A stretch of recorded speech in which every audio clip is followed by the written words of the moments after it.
My name's Peter Ashby and I'll be doing my APGAR scenario. So our APGAR test is done in the first minute of a neonate's life and 5 minutes after that point, so you can get a trend. Our APGAR, when the baby's this young, the baby should already be on mum's chest, wrapped up in some way. The umbilical cord may not be cut yet, but your partner should be doing that, so you may be the driver. APGAR stands for appearance, pulse, grimace, activity and respirations, and it's a score out of from 0 to 10. Anything between 7 and 10 is acceptable. Everything below 7 is something that we'll have to have interventions for. Each of those categories have 3 options. It goes from 0, 1, 2 for those. So in appearance, it's down to their pallor. If they're blue, cyanotic, or pale all over, they get a 0. If they've got a 1 with they'll have just blue extremities, but their torso may be pink. With the 2 for that appearance score, they'll be pink all over.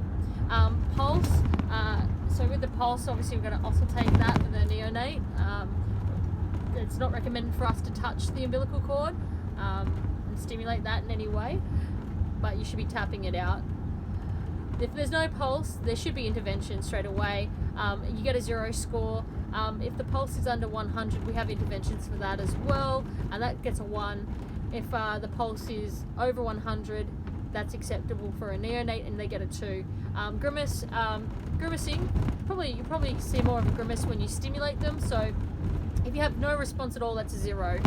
If there's a weak grimace when they're stimulated, then they get a 1, and if there's a strong cry and pulls away when it's stimulated, they'll get a 2. Activity, if they don't have any activity at all, movement in their arms, they get a 0. If they flex their arms, then they'll get a 1, but it's weak and just a bit lackluster, they'll get a 1. If their arms are flexed and their legs can resist your tension, they'll get a 2.